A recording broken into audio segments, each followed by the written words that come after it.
Welcome to Indigenous Pantry, home of the 3Ds, different delicious delicacies. Before we start, I want to congratulate Shirley Ann for supporting this channel enough to be our subscriber of the week. And if you want to get the next shout out, make sure your post notifications are on. Subscribe. Alright, in today's video, I have all these ingredients you can see. The only difference is that I only use one potato and half of the bell peppers and the whole onions, alright? Alright, I have chicken breast. I buy them at this wonderful Spanish place where you can get a lot for cheap. You guys already know me. I like to buy stuff that is more with less money. So I cut this chicken breast into strips. No reason why I did. I just think it's more meat for the people who are going to eat it, right? So that's the size of it. Okay, now I put it in a bowl and I'll wash it and get it all spiced up. Of course, I'm putting my favorite chicken bouillon. I think I put a teaspoon and a half of, is that a teaspoon? Well, the plastic spoon, 1.5. I don't know if that's a tablespoon. You shouldn't really put salt, but I do, just to get, a kick in your spices. All right, so like my basic marinade, right? So thyme, rosemary, curry, the whole shebang, right? Ginger, minced onions. Another favorite of mine is powdered onions. It goes a long way, right?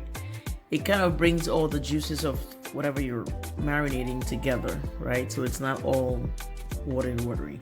Not sure why my wire's over there, but ignore it. We're trying to cook here. That's my curry.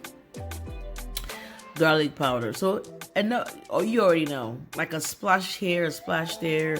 No specific measurement, but in the description, I can put like an eyeball. Not an eyeball. I'm not going to put an eyeball in the description. Jesus.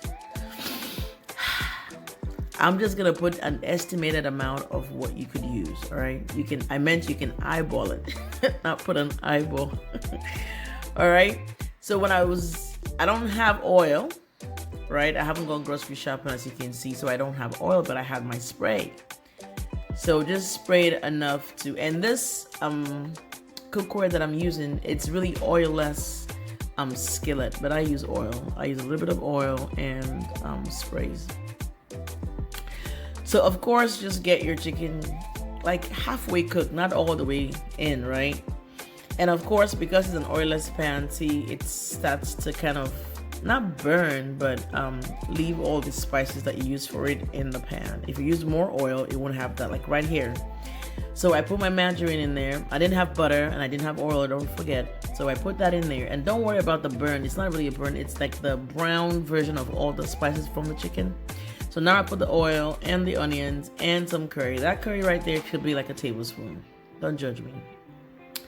All right, so stir that up. Put the green pepper. Just whenever you put curry and green pepper, it's just amazing. Here I put 1/3 cup of flour. That I measured because I didn't want a lot. I didn't want it to be too thick. All right, so stir that up. Put all my normal veggies like chopped tomatoes and habaneros and green peppers and all that good stuff. The star of the show, the almond milk. That's the half bottle that I have left. So this is an almond, if you didn't know already, this is almond chicken curry sauce.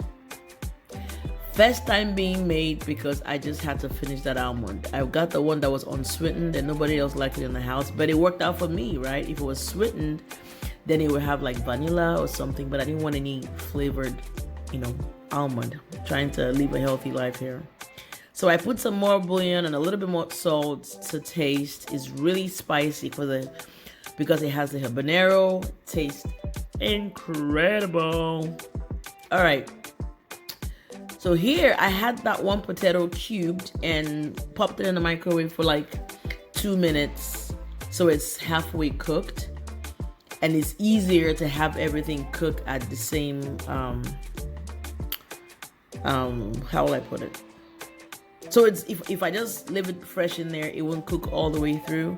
So I cooked it halfway in the microwave, if it makes sense to you. All right. All right, so stir this up really good. And see, it's not so thick, right? So by the time I put the chicken and everything else, it's still like, it tastes incredible. So now I add the chicken. and I add the chicken, close it up, let it cook. Yep. Guess what? And then I had boiled eggs. This is how I make my typical curry. I always have boiled egg because I have some kids of mine who don't like the texture of meat itself, so they eat boiled egg, all kinds of eggs. So I put the egg in there, put some chopped up green pepper for garnishing and just to have some green.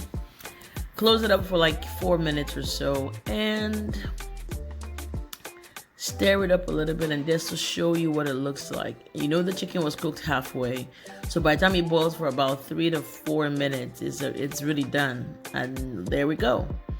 So a scoop for each person will have some chicken and some veggies, and guess what? Boiled eggs. So you have your protein, you have your carbs, the potato, and it's just all good. Sorry for the smokiness. I was trying to film it so you can see, and it clouded the screen.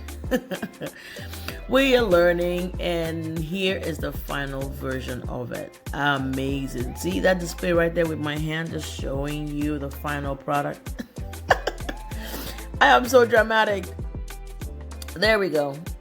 See the way it's even boiling. You just know that it tastes good. I hope you get to make all of my recipes at home. If you want specific instructions, definitely leave it in the comment section.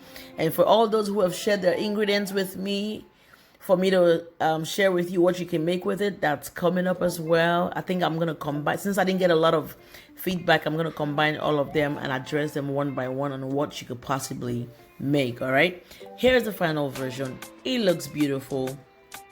We had this with white rice. We eat a lot of rice here. White rice, you can eat it with bread, you can eat it with whatever. You can eat it by itself as soup if you chose to. And it was flavorful, very spicy, not too spicy for the kids. Although I want to put more habanero, it's okay. But it was beautiful. It tasted really flavorful. I always use flavorful because if I put a lot of spice in my food, there's certain spices I may not put. Like I don't like cumin too much. I mean, I don't mind it, but I don't like it too much. So here is just beautiful. It's tasty. You can eat it with anything that you choose to. And I hope you get to check in your pantry, your freezer, your refrigerator to find beautiful, amazing ingredients to make amazing meals for your family. It saves you money, it saves you time. Come back to my channel to get some ideas of unique, wonderful meals. Thank you. God bless you. Don't forget to share, subscribe, and like. God bless you. Take care.